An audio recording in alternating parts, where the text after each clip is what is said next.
irmãos, eu quero trazer uma palavra que é por esse motivo que nós estamos aqui. É a palavra que nós vamos trazer da parte de Deus sobre o arrebatamento da igreja.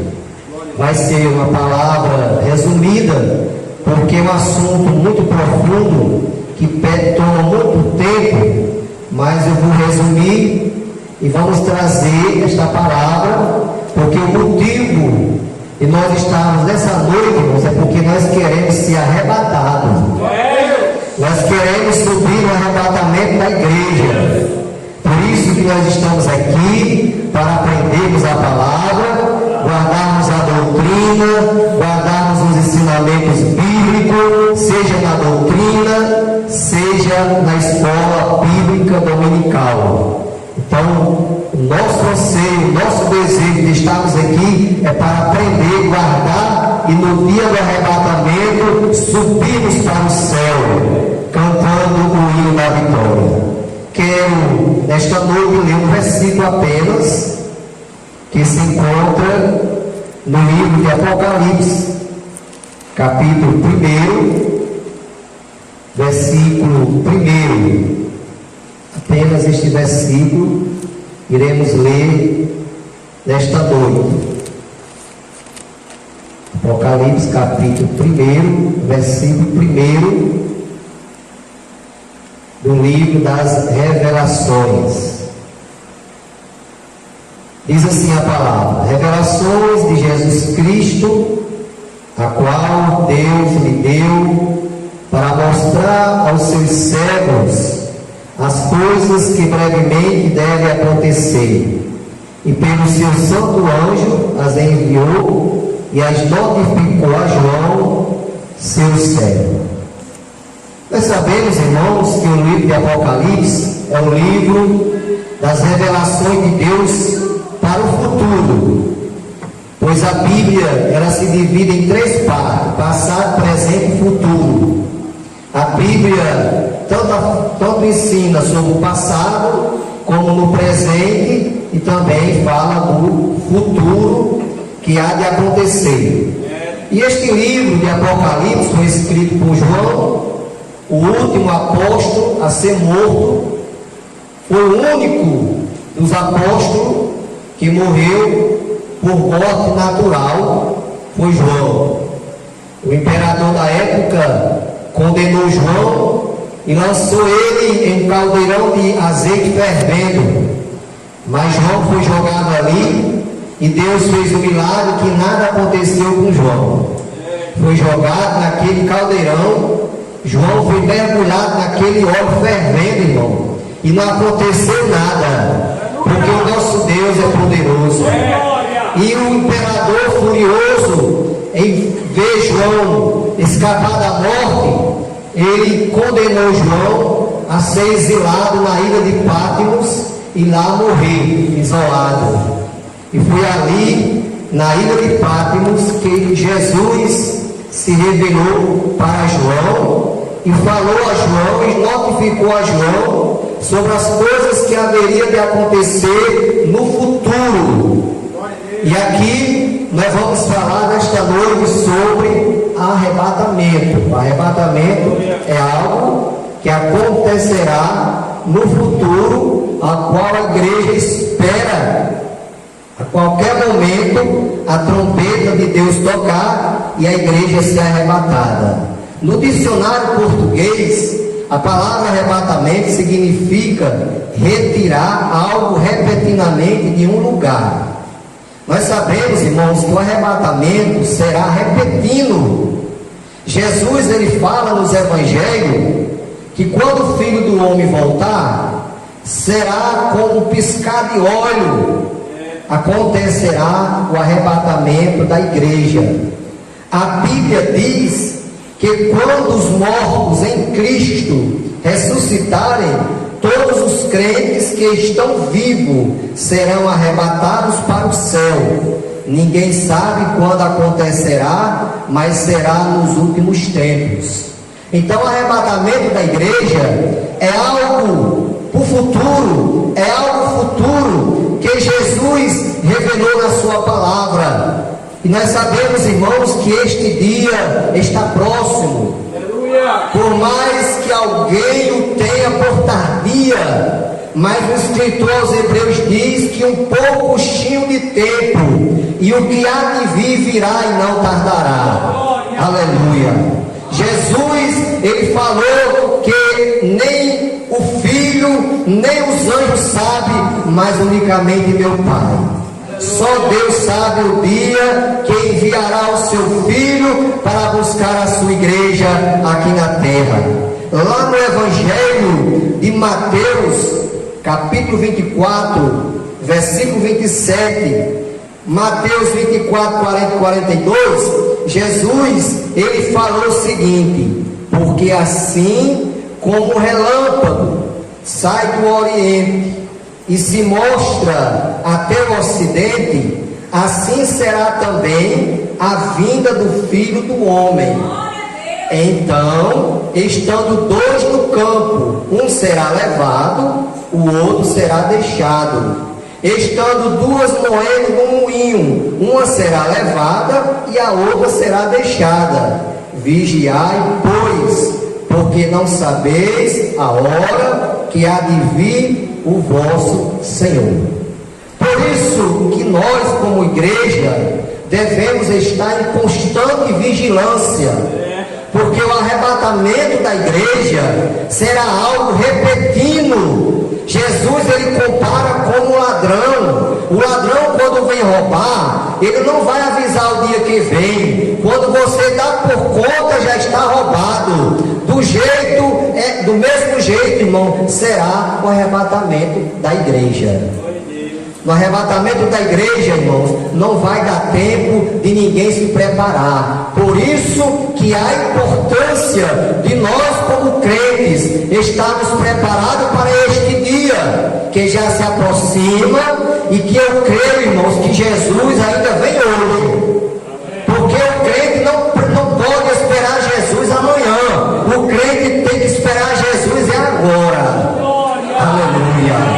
Ele diz lá em João: não se turbe o coração, credes em Deus e em mim, na casa de meu Pai há muitas moradas. Se assim não fosse, eu não vos teria dito, vou preparar lugar. Mas se eu for e vos preparar lugar, virei outra vez e vos levarei para mim mesmo, para que onde eu estiver, vós estejais também. O apóstolo Paulo, falando sobre arrebatamento, ele nos deixa aqui uma grande lição na primeira epístola aos Tessalonicenses, capítulo 4, versículo 13 ao versículo 18. Paulo diz: não quero, porém, irmãos, que sejais ignorantes acerca dos que já dormem, para que não vos entristeçais como os demais que não têm esperança. Paulo, aqui, meus irmãos, ele não estava proibindo nenhum de nós chorar a perca de um ente querido, não, porque o ser humano, ele é sentimental, ele tem os seus sentimentos, e quando a gente perde um ente querido, é claro e evidente que nós sentimos, nós choramos a perca do nosso ente querido. Porém, Paulo aqui está nos ensinando a, quando chegar esse momento, a gente ter um autocontrole. Você pode chorar, eu posso chorar, tudo bem. Estamos chorando a perda de um ente querido, por mais que a gente saiba que aquela pessoa vai para um lugar maravilhoso que é o céu, mas a gente sente a falta, a dor da separação. Mas aqui ele nos ensina que a gente deve se controlar nesse momento difícil, porque não é fácil, quando chega esse momento de uma perda, da alguém da família, para que as pessoas descrentes vejam que realmente nós temos a segurança de uma salvação eterna. Porque quando a gente se desespera, que arranca os cabelos, que faz aquele escândalo, alguém vai dizer: e ele não diz que rompe o céu? E o céu não é tão bom. E para que esse desespero todo? Por isso que Paulo diz assim: não quero, porém, irmãos, que sejais ignorantes acerca dos que já dormem, para que não entristeçais os demais que não têm esperança. Né? É aquele que não tem esperança, aquele que não aceitou Jesus ainda, ele diz: olha, se o crente está desse jeito, que diz que vai para o céu, imagine eu que não sou crente.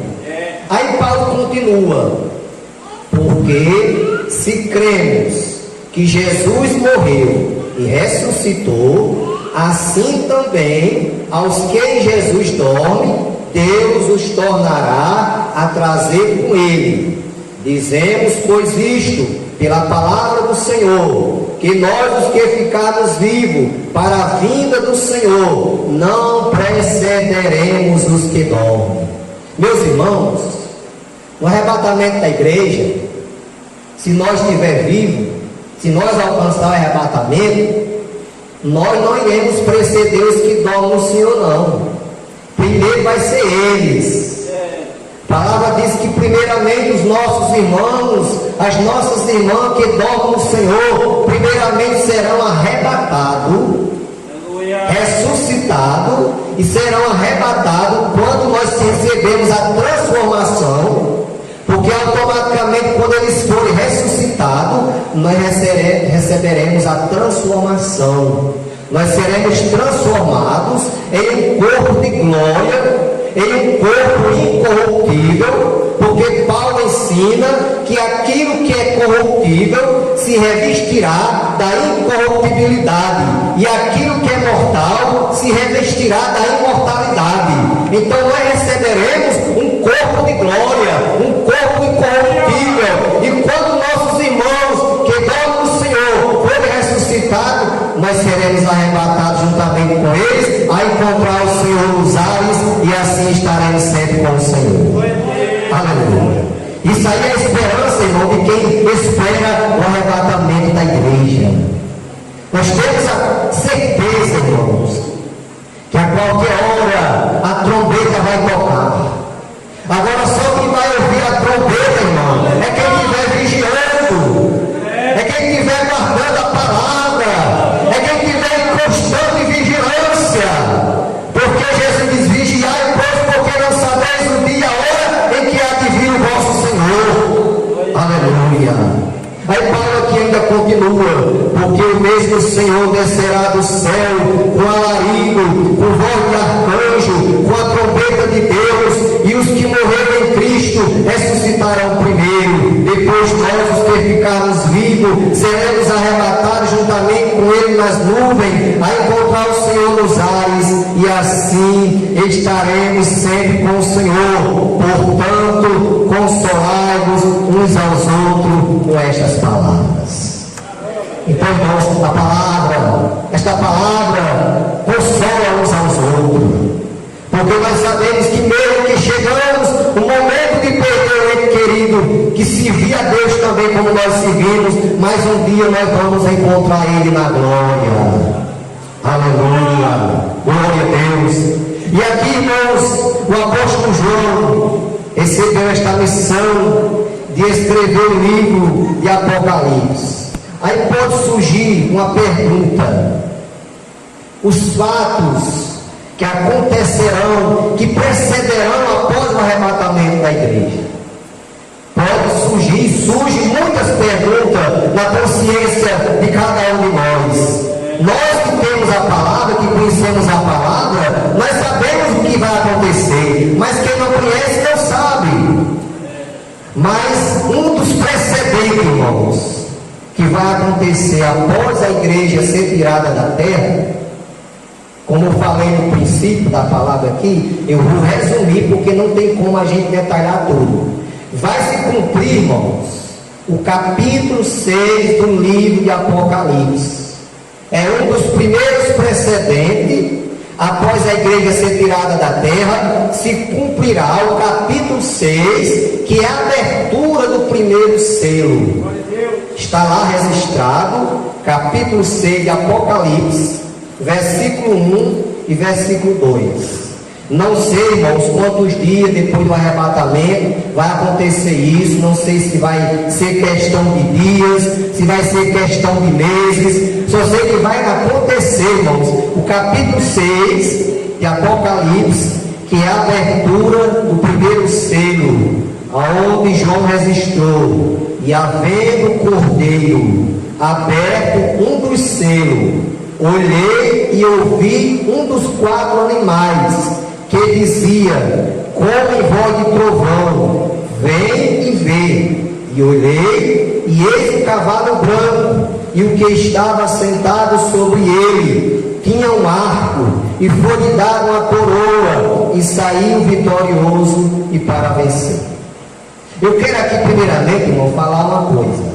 O livro de Apocalipse, ele foi escrito, e muitas coisas aqui não são coisas figuradas, são figuras. Não é que vai descer literalmente este cavalo branco. Aqui é uma coisa espiritual. É algo espiritual. Esse cavalo branco, do capítulo 6, se você ler de primeira mão, você vai pensar que é Jesus. Porque aqui fala dos 4 cavaleiros de Apocalipse. E o primeiro cavaleiro é o cavalo branco. E a cor branca representa a paz. E você vai pensar que é Jesus, mas não é Jesus. Esse cavaleiro, o cavalo branco, representa o anticristo, que vai se apresentar à nação de Israel, que vai se apresentar aos judeus. Alguém pode perguntar, mas não existe mais de 200 nações? Por que é que ele vai logo para Israel? Por que é que ele não se apresenta ao Brasil? Por que é que ele não se apresenta aos Estados Unidos? Irmão, sabe por que é que ele vai para Israel? Porque já é de muito tempo, irmão, que Satanás tenta destruir Israel e nunca conseguiu. E vai ser a última investida dele. Vai ser depois do arrebatamento da igreja. Ele vai fazer a sua última investida para ver se consegue ter êxito contra a nação de Israel, contra os judeus. E esse cavaleiro, o cavalo branco, irmão, vai ser um homem muito educado, um homem de uma educação realmente que, para se comparar dele, é difícil. Vai ser um líder, e ele vai se apresentar para a nação de Israel como sendo um Messias esperado pelos judeus, já que o primeiro Messias a nação rejeitou. Porque lá em João está escrito, capítulo 1, versículo 11: mas veio para o que era seus, mas os seus não receberam. Mas a todos quanto receberam, Deus lhe fez que fosse feito filho de Deus aos que creem no seu nome. Jesus veio, ninguém recebeu. Os judeus não receberam. Por quê? Porque Jesus veio na humildade. Os judeus esperavam um Messias vestido de vestes reais, montado em um cavalo possante. Mas, por Jesus ter vindo na sua simplicidade, chegou ao ponto de entrar em Jerusalém montado em um jumento, eles não receberam Jesus como Messias. Só que nesta ocasião aqui, como essa pessoa se apresenta com uma aparência muito atrativa, muito bonita, muito atraente, ele recebe e acredita que realmente ele é o Messias prometido. Aleluia. E aqui, meus irmãos, Paulo nos ensina, lá em 2 Tessalônica, capítulo 2, versículo de 1 ao 4, vamos ver aqui o que é que Paulo diz. 2 Tessalonicenses, capítulo 2, versículo de 1 ao 4. Veja o que Paulo fala sobre este acontecimento aqui de Apocalipse. Isso aqui já era um prenúncio de Paulo, que aconteceria lá no Apocalipse. Ora, irmãos, rogamos pela vinda de nosso Senhor Jesus Cristo e pela nossa reunião com Ele, que não vos movais facilmente do vosso entendimento. Ou seja, Paulo diz: você tenha cuidado, não vai se enganar por outra coisa não. Não vá se deixar se levar por qualquer coisa, não. Só que os judeus, irmãos, eles se deixaram se levar pela aparência daquele homem. Mas é como diz o ditado, irmãos, as aparências enganam. Viu? Tem gente por aí, irmão, que por fora é tão bonitinho, mas por dentro é só uma podridão. É que nem sepulcro caiado. Você vai no cemitério, as pessoas mandam passar aquela tinta, outros botam azulejo. É uma coisa tão bonitinha, dá até vontade de morar ali, né? Tem umas, faz até umas casinhas lá, dá até para o cara se deitar ali. Mas lá dentro o que é que tem, irmão? Podridão, ossos, né? Carniça. Olha! Então é assim, irmãos, Paulo diz que você não se move, você não se engana com qualquer coisa, não. Facilmente do vosso entendimento, nem vos perturbeis, quer por espírito, quer por palavra, quer por epístola, como de nós, como se o dia de Cristo estivesse já perto. Ninguém de maneira alguma vos engane, porque não será assim, sem que antes venha a apostasia e se manifeste o homem do pecado, o filho da perdição. Esse homem do pecado e o filho da perdição aqui, irmão, representa o anticristo, esse homem da perdição, que iria futuramente se revelar para a nação de Israel e que enganaria os judeus. Aí diz: o qual se opõe e se levanta contra tudo que se chama Deus e o que se adora, de sorte que se assentará como Deus no tempo de Deus, querendo parecer Deus. E isso irá acontecer, meus irmãos. Este homem do cavalo branco, o cavaleiro do cavalo branco, que será um homem de muita influência, ele vai se apresentar para os judeus, e os judeus o receberão como sendo Messias. Serão enganados. E ele vai se assentar no lugar que Jesus era para se assentar, lá no trono do templo de Israel. Porque nessa época o templo já estará construído pela terceira vez. E ele vai se assentar no trono, no lugar de Jesus lá, em Israel. Não é no céu não, é em Israel.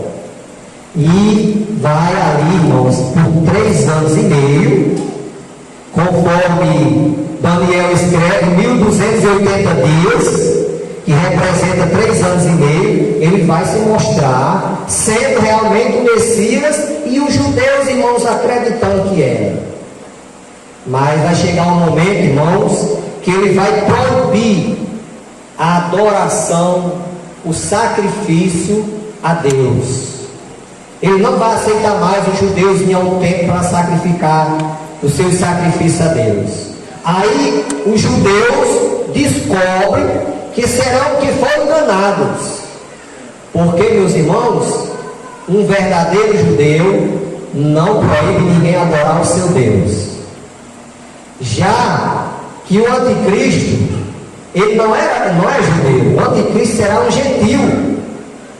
Por isso que quando terá 3 anos e meio, depois do arrebatamento da igreja, quando os judeus pensarem que o Messias é aquele, aí o Messias, o anticristo, se revelará que não é o Messias, que enganou os judeus. Aí os judeus ali, irmãos, começarão a passar por uma grande perseguição. Aí começa realmente um processo da grande tribulação, porque os 7 anos de grande tribulação, que Daniel fala sobre uma semana, representa 3,5 de engano, 3,5 de muito sofrimento, formando os 7 anos da tribulação.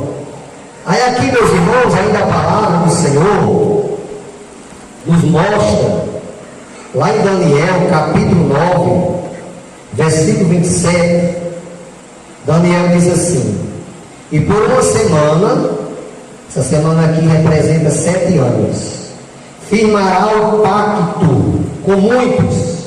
Olha que não é com todos, não é com toda a nação, é apenas com alguns da nação de Israel. Firmará o pacto com muitos, na metade da semana fará cessar o sacrifício e a oferta. Ou seja, quando terá 3 anos e meio, aí vai proibir. Que ninguém ali pode mais sacrificar, fazer oferenda ao seu Deus. Aí os judeus vai cair na real, que foram enganados, que aquele não é o Messias, eles foram enganados. E depois, com a multidão das abominações, virá o assolador, até que venha a consumação.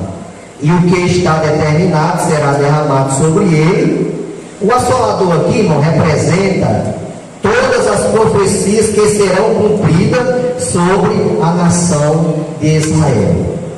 Então ali haverá uma grande perseguição contra a nação de Israel. Os judeus serão perseguidos. Só, meus irmãos, que o nosso Deus, ele tem um escape. Aleluia. O salmista diz assim: muitas são as aflições do justo, mas o Senhor as livra de todas. Aí, a nação de Israel, que está sendo perseguida agora pelo anticristo, que ele se revelou que era o anticristo, ela vai ter que sair da sua terra. Porque Jesus já profetizou lá atrás que a terra ficaria deserta, que Jerusalém ficaria deserta. Aí chegou o tempo, porque todos os judeus terão que fugir da nação de Israel, terão que se refugiar em outras nações. Aí como Deus é maravilhoso, irmãos. No capítulo 12 de Apocalipse, os irmãos quiserem acompanhar, para melhor ficar, os irmãos raciocinar melhor.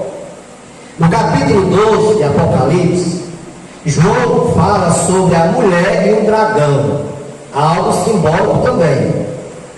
Essa mulher representa alguma coisa e o dragão também. Aí a partir do versículo 1, João escreve, no capítulo 12 de Apocalipse: e viu-se um grande sinal no céu, uma mulher vestida do sol, tendo a lua debaixo dos pés, e uma coroa de 12 estrelas sobre a cabeça. Irmãos, essa mulher, se você nunca leu essa passagem, se você ler pela primeira vez, se você não tiver conhecimento ainda, você vai deduzir que esta mulher é a igreja. Mas não é a igreja. Esta mulher aqui é a nação de Israel. E diz que esta mulher, a nação de Israel, que é a nação de Israel, é vestida do sol. Ou seja, a nação de Israel, irmão, ela é vestida da glória de Deus. Porque a nação de Israel foi uma escolha de Deus. Deus escolheu a nação como a nação eleita, um sacerdócio real, a nação santa. Então a mulher é vestida do sol, ou seja, Israel é vestida do sol, tendo a lua debaixo dos pés. Isso fala da formosura de Israel para Deus, e uma coroa de 12 estrelas sobre a sua cabeça, que representa as 12 tribos de Israel. Continuando, o versículo 2 diz: e estava grávida, e com dores de parto, e gritava com ânsia de dar à luz. Irmão, Jesus saiu de qual nação? De Israel. Então a nação estava grávida. Foi de Israel que Jesus foi gerado, porque Jesus é um judeu. Jesus é da tribo de Judá, porque há uma diferença de Judá. Há uma diferença, como aqui diz a palavra, dos israelitas. Quando fala judeu é porque vem da tribo de Judá. Quando fala israelita é porque é a cidadania de quem habita em Israel. Aleluia. Então, meus irmãos, e quando fala de hebreus é porque veio da geração de Abraão. Então existe essa diferença: hebreu, judeu e israelita. Então diz aqui: e viu-se o outro sinal no céu, e eis que era um grande dragão vermelho. Esse dragão vermelho, irmão, representa Satanás. que tinha sete cabeças e 10 chifres, e sobre as suas cabeças 7 diademas. E a sua cauda levou após si a terça parte das estrelas do céu, e lançou-a sobre a terra. E o dragão parou diante da mulher que havia de dar à luz, para que, dando à luz, lhe tragasse o filho. Esse dragão, ele também tipifica Herodes, porque quando Herodes soube que havia nascido o Messias, quando os magos vieram para visitar a criança, que passaram lá por Herodes, que Herodes tomou conhecimento que havia nascido esse rei, Herodes tramou dizendo aos magos que ele voltasse para comunicar a ele aonde é que tinha colocado a criança, que ele também queria ir adorar. Só que o plano de Herodes não era adorar, era matar Jesus. Aleluia. Ele queria matar. É tanto que quando ele viu que os magos não fizeram como ele mandou, porque Deus se revelou aos magos que ele voltasse por outro caminho, ele mandou matar todos os meninos de 2 anos para baixo, porque assim podia ser que Jesus estivesse no meio dessas crianças. Então esse dragão aqui tipifica Satanás e tipifica também Herodes, que quis matar o menino, né? Queria tragar o filho, como diz aqui o versículo. E deu à luz um filho, um varão, que há de reger todas as nações com vara de ferro. E o seu filho foi arrebatado para Deus e para o seu trono. Jesus está no trono de Deus, ele está lá ao lado de Deus. Está no trono que Deus preparou para ele. Ele está lá. Por isso que João diz: ninguém subiu senão que desceu, o Filho do homem que está no céu. Aleluia. Então, meus irmãos, começa essa perseguição. A nação de Israel será refugiada por outras nações. E diz o versículo 6: e a mulher fugiu para o deserto. A mulher aqui é a nação de Israel. A nação de Israel fugiu para o deserto, onde já tinha lugar preparado por Deus, para que ali fosse alimentada durante 1260 dias. Ou seja, os judeus fugiram para outras nações que Deus já havia preparado para cuidar de Israel, para que permanecesse lá durante os 1280 dias, que são os 3 anos e meio que restava para completar os 7 anos da tribulação.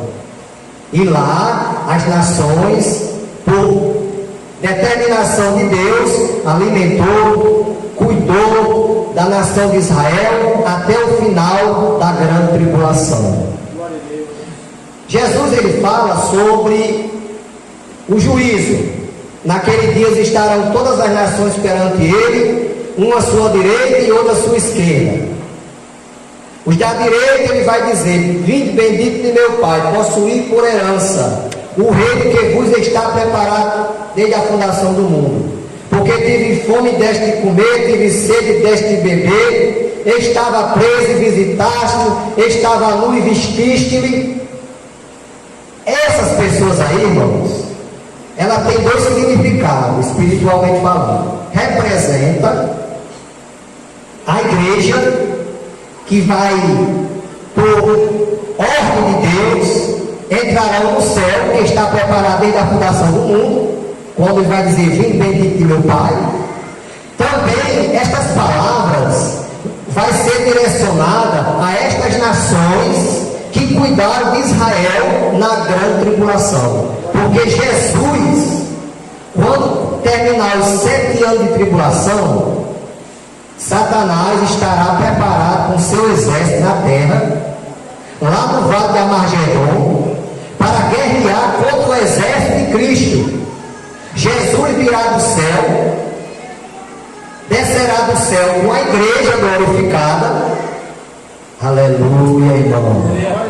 Oh, coisa gloriosa, né? Aleluia.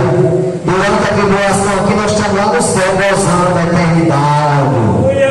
Mas quando terminar a grande tribulação, Jesus vem e a gente vem com ele.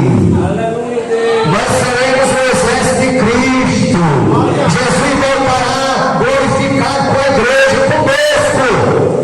Aí está Satanás lá, pensando que é alguma coisa, com seu exército, para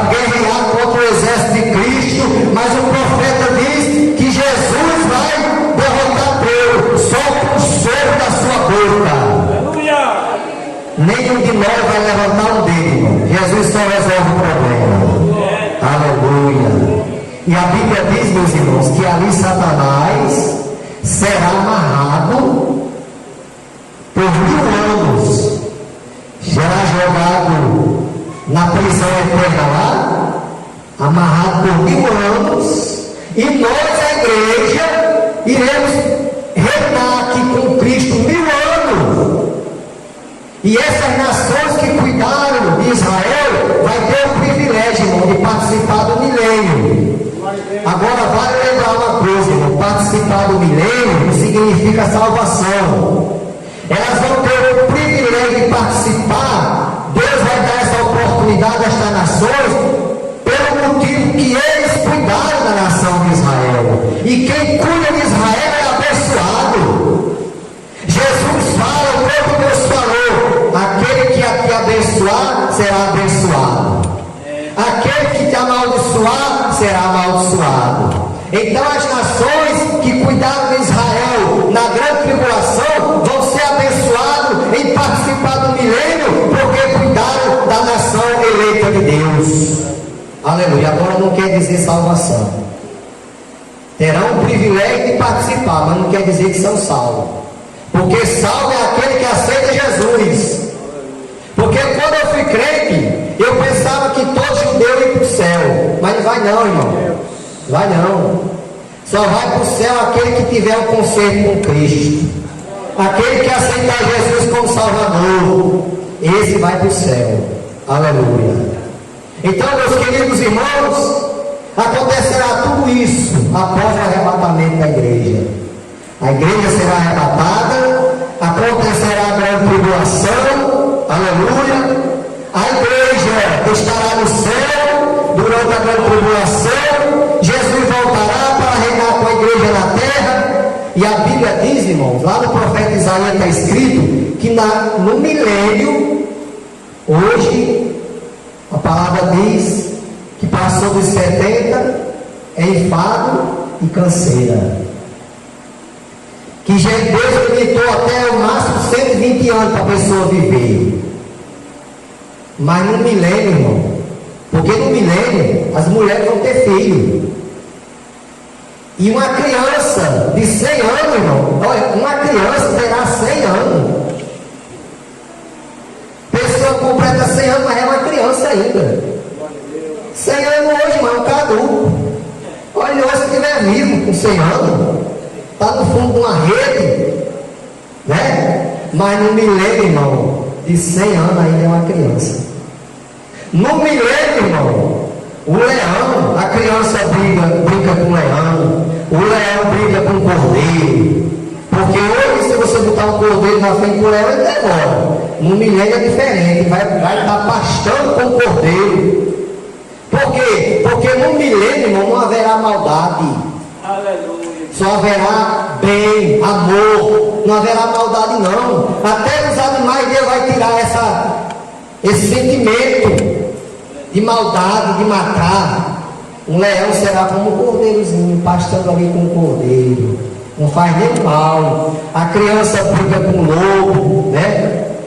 Com áspide. Então tudo será transformado. Agora, meus irmãos, para os irmãos terem uma noção como o ser humano é mau. Porque às vezes tem pessoas, irmãos, que chegam para a gente e dizem: irmão, você é uma pessoa tão boa. Irmão, tenha cuidado com esse elogio, viu? Não queira elogio de ninguém, irmão. A glória é para Jesus. O elogio é para Jesus, irmão.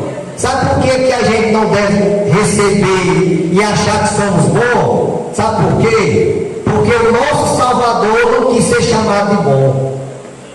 Quando aquele jovem chegou para ele e disse: bom mestre, Jesus replicou na hora: por que me chama bom? Só o bom que é Deus.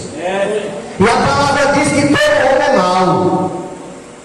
Porque muita gente aí pode ser até uma pessoa calma, tranquila, educada, conversa controladamente. Aí você, rapaz, essa pessoa é uma pessoa boa, pessoa educada. Agora, pise no carro dele, pise no dedo dele. Experimente ele.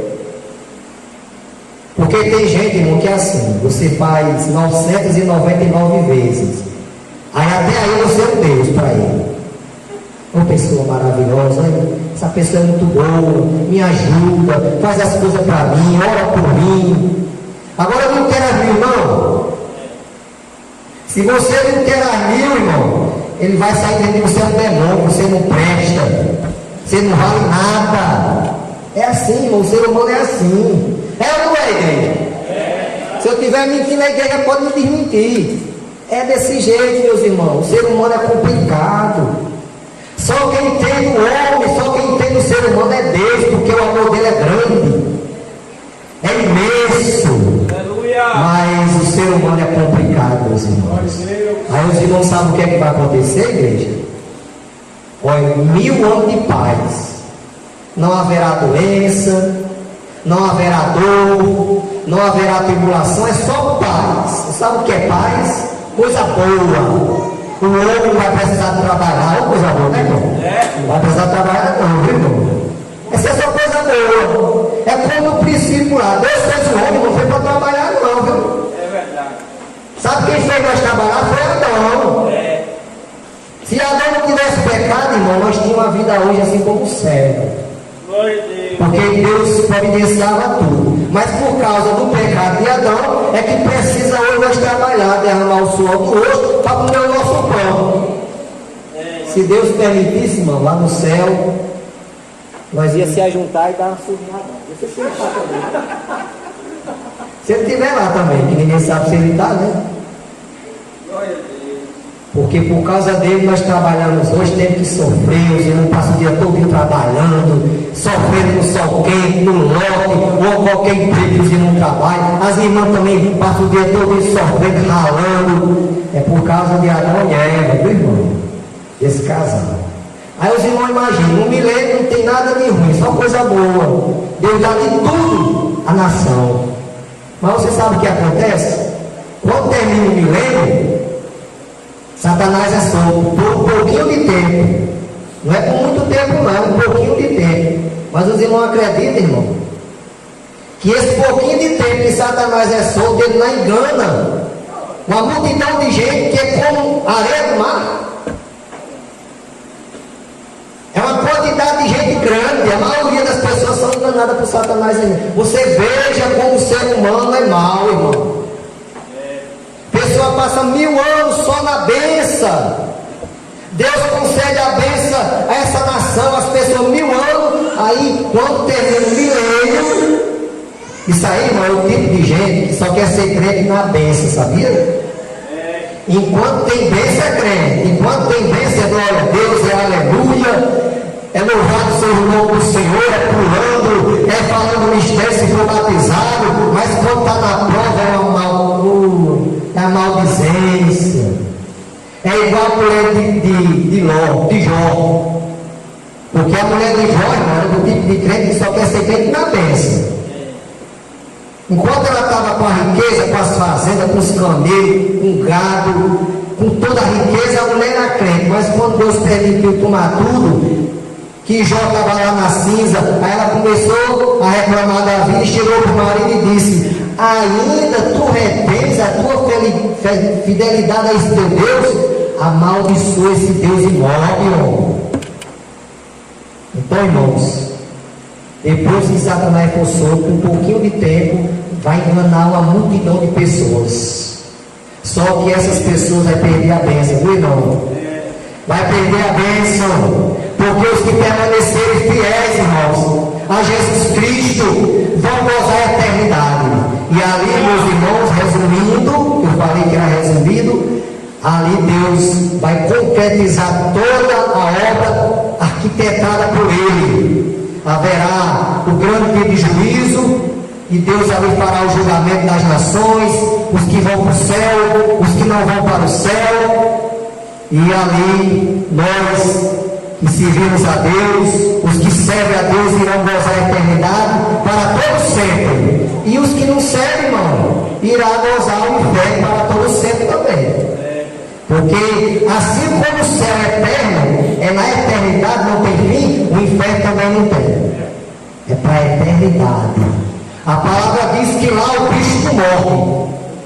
É no fogo, mas o bicho não morre, é gemendo, é gritando. mas o bicho não morre porque é eterno, eternamente lá.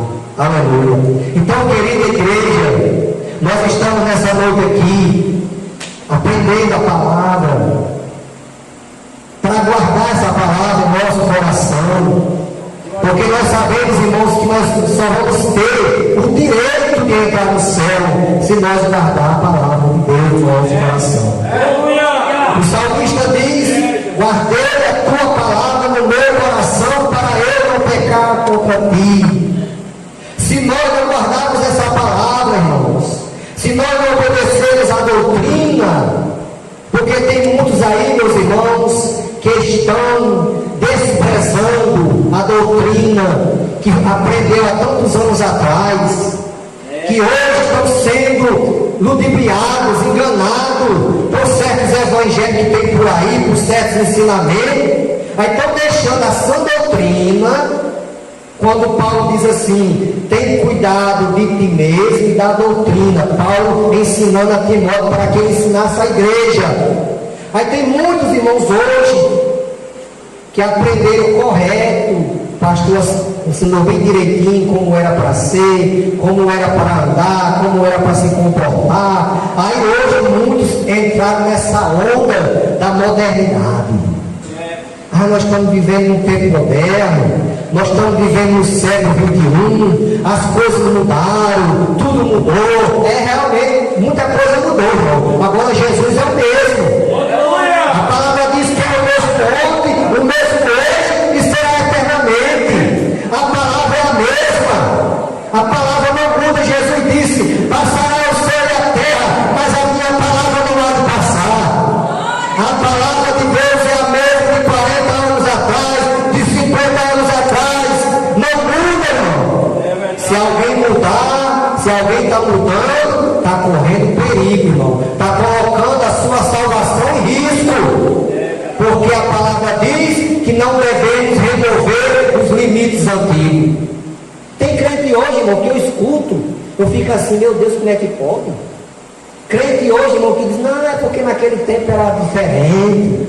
Parece que os pastores daquele tempo eram tudo doido, ensinava tudo errado. Ora, quando os pastores, irmão, que sofriam pela obra, que davam a vida pela obra e ensinava tudo direitinho, aí muitos hoje, irmão, porque querem se esquivar da palavra, não querem entrar pelo caminho da palavra, não querem obedecer, aí querem botar a culpa dos pastores antigos.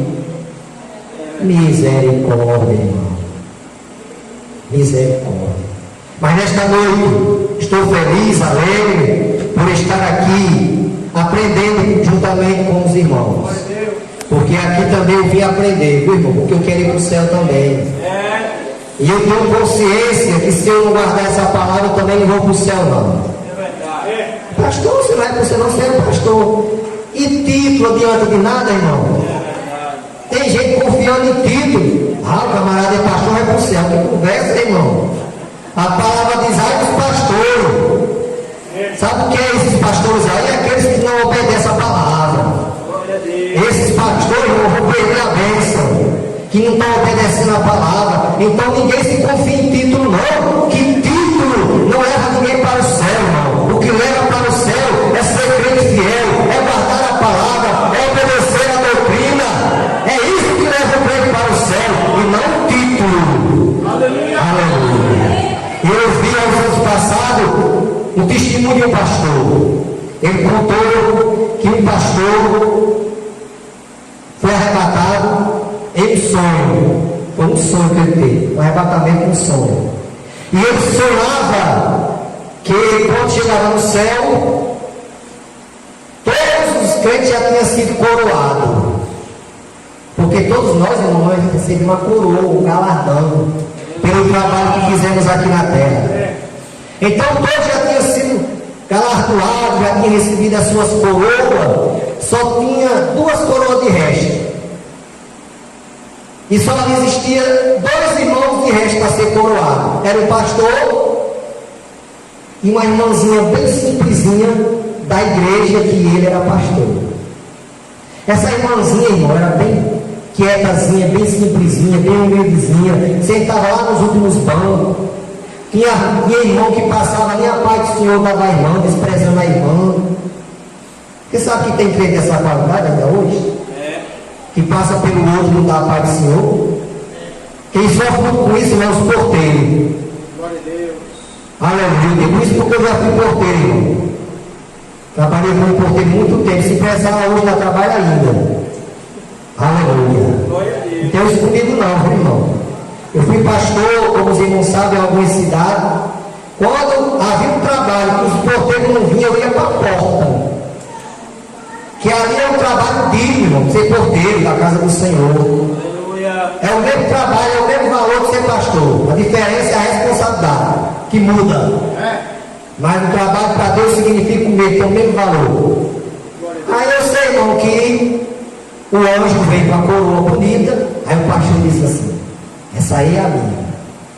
Essa bonita é a minha. Porque eu fui pastor da terra, pastorei muitos anos, ganhei muitas almas para o reino de Deus, tive um ministério muito prolongado na terra, fiz muita obra de Deus na terra. Então essa bonita é a minha.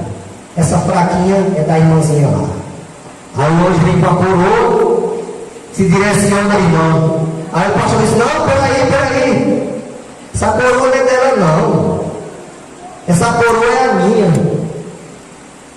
Olha, o cabo ser ambicioso até no céu, né? Porque isso é ambição, né? O cabo nem convertido estava, com ambição no céu. Aí o anjo disse: não, é dela aqui. Ele disse: não, é minha, porque eu fui pastor da terra.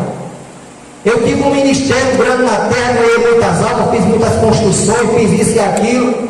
Aí o anjo disse: não, o Senhor só foi tudo isso na terra por causa que essa irmãzinha lá tem o Senhor. Se não fosse a oração dela, o Senhor não tinha sido nada disso na terra. Aí foi e coroou a irmã com aquela coroa bonita. Aleluia. Então, queridos irmãos, vamos permanecer fiel. Vamos permanecer na simplicidade de Cristo. Porque tem muita gente que está se esquecendo da simplicidade de Cristo. Jesus ensina: ser prudente como as serpentes e simples como as pombas. Mas tem gente não se esquecendo da simplicidade de Cristo. Aleluia. Você vê hoje na igreja, no outro dia, quando você vê, se você não olhar direito, você não conhece. E tem uns que tem tanta vergonha de estar mudado de traje, que passa no lado da paz do Senhor, passa bem me ver. Porque tem vergonha, porque sabe que está errado. Porque quando eu uso uma coisa que me traz vergonha, é porque é pecado, irmão. Aí tem uns aí, irmão, eu digo aqui mesmo na Rio Grande, não é muito longe não, que a gente encontra desses tipos assim, aí passa, irmão, não é paz do Senhor não. Eu já passei, eu não sei se os irmãos lá já passaram por esse momento. Eu já passei. Eu disse: oh meu Deus, tem misericórdia desse irmão, seja dessa irmã. Ah, Jesus, tem misericórdia. Ou está numa bênção no culto, e hoje está nessa situação, nem a paz do Senhor tem coragem de dar com vergonha, porque sabe que está de um traje, de uma maneira diferente. Então, irmãos, tudo que envergonha é pecado. Tudo que traz constrangimento é pecado. Você sabe por que Adão se escondeu? É porque ele pecou. Então a pessoa que está em pecado procura se esconder porque está errado, irmão. A Bíblia diz que ele não vem para a luz para que as suas obras não sejam manifestas. É assim que a palavra nos diz. Mas, irmãos, vamos permanecer na simplicidade de Cristo, olhando para Jesus, autor e consumador da nossa fé. Paulo diz que aquele que milita a boa milícia não se embaraça com os negócios dessa vida. Você vai ver muita coisa, muitas dessas coisas acontecer, mas não se embaraça com isso não. Até porque, meus irmãos, é mistério que isso aconteça. Jesus disse que é mistério que haja escândalo, mas é daquele porque veio o escândalo. Então muitas coisas aconteceram, muitas coisas vão acontecer, mas não se preocupe com nada disso. Olha para Jesus, que é o seu alvo é Cristo, viu? E